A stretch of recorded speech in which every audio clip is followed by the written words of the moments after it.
Avec vous sur le volet économique des décisions qui ont été annoncées hier en Conseil des ministres, présidé par Sa Majesté le roi Mohammed VI, à commencer par les bonnes prévisions pour la prochaine campagne agricole. Oui, bien évidemment. Donc, ces bonnes prévisions résultent des pluies exceptionnelles enregistrées cette année. On a eu jusqu'à 520 millimètres de pluie. C'est plus que, c'est au-delà de 50% de ce qu'on a connu durant ces dernières années. D'ailleurs, tout ceci fait que les, en tout cas, chiffres qui sont actuellement publiés sont extrêmement encourageants.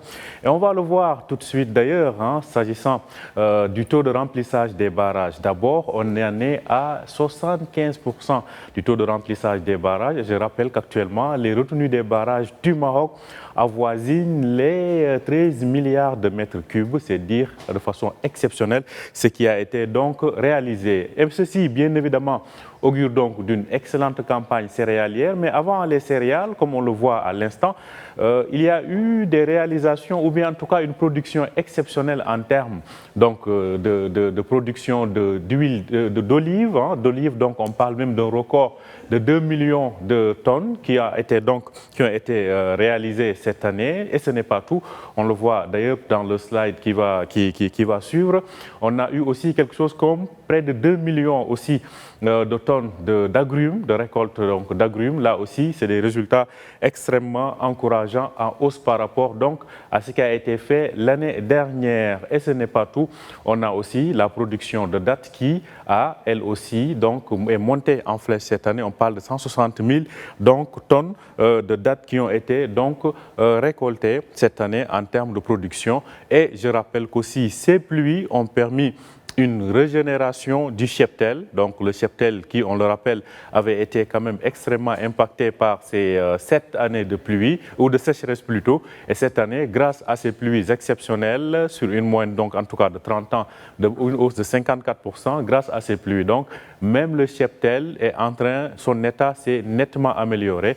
Donc ce qui fait que globalement, on s'achemine vers une campagne agricole exceptionnelle, mais aussi en termes de régénération du cheptel, les résultats sont à ce jour très encourageants, Rachid. Il a été question donc lors de ce Conseil des ministres présidé par Sa Majesté le Roi, il a été question d'agriculture, mais pas seulement, il a aussi été question de développement territorial intégré. C'est un important chantier. Oui, c'est un important chantier. Il faut dire même que c'est peut-être l'une des annonces ou l'annonce phare de ce Conseil des ministres. Et là, on passe à une nouvelle étape, à un nouveau mode de gouvernance. Ceci à travers donc ce programme, de cette nouvelle génération de programmes et de projets au niveau régional. On parle donc de programmes intégrés sur le plan, de développement intégré sur le plan régional, et on va le voir d'ailleurs à l'instant. C'est un programme dont l'enveloppe budgétaire pourrait en tout cas est budgétisée ou estimée à environ 210 milliards de dirhams sur les 8 ans. Là,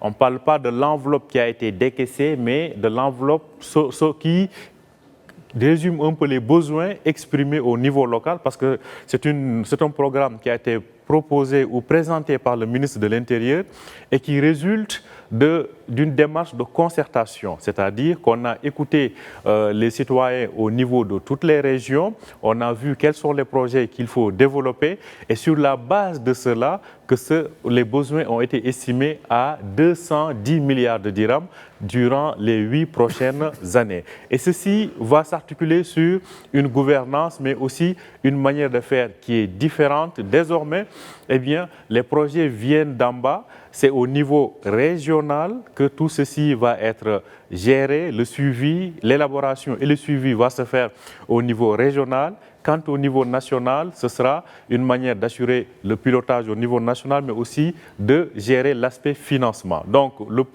l'État va mobiliser le financement, et c'est au niveau de ces démembrements régionaux que le suivi et l'élaboration des projets va se faire. Donc, c'est ça qu'il faut noter, c'est que désormais, beaucoup de projets vont se gérer au niveau régional, Rachid. Oui, et pour développer ce vaste programme, apparemment, le public va s'inspirer du privé. Oui, le public va s'inspirer du privé, c'est ce qu'on peut dire. Pourquoi? Parce qu'un projet de loi a d'ailleurs été soumis et adopté hier. Alors, ce projet de loi va modifier le fonctionnement des régions. Et à ce niveau-là, on va désormais avoir le remplacement des agences d'exécution des projets par des sociétés anonymes qui vont remplacer les agences régionales d'exécution des projets. C'est quoi l'objectif? L'objectif, c'est moins de lourdeur administrative, plus d'agilité et plus d'efficacité dans le fonctionnement. En un mot, on va voir comment fonctionnent les SA. Les SA, ce sont les sociétés anonymes.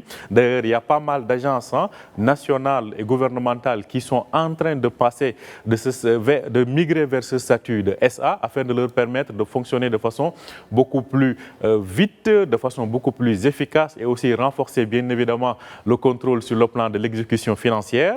Donc, c'est ce modèle qui va être reconduit au niveau régional. On va désormais remplacer les agences d'exécution des projets au niveau régional par des SA et l'État aussi est là pour surveiller. Pourquoi? Parce que l'inspection générale des finances et l'inspection générale de l'administration territoriale vont être mobilisées pour faire des audits annuels. Donc c'est dire que l'État va mettre les moyens, l'État va décentraliser parce que tout ceci rentre dans le cadre du projet de la régionalisation avancée. L'État va desserrer le taux en termes de prise d'initiative, mais le contrôle sur le plan de l'exécution et du fonctionnement va être renforcé donc à travers ces projets. Donc c'est dire que c'est un tournant en termes de gouvernance et d'exécution des projets qui est en train d'être vécu en ce moment-là.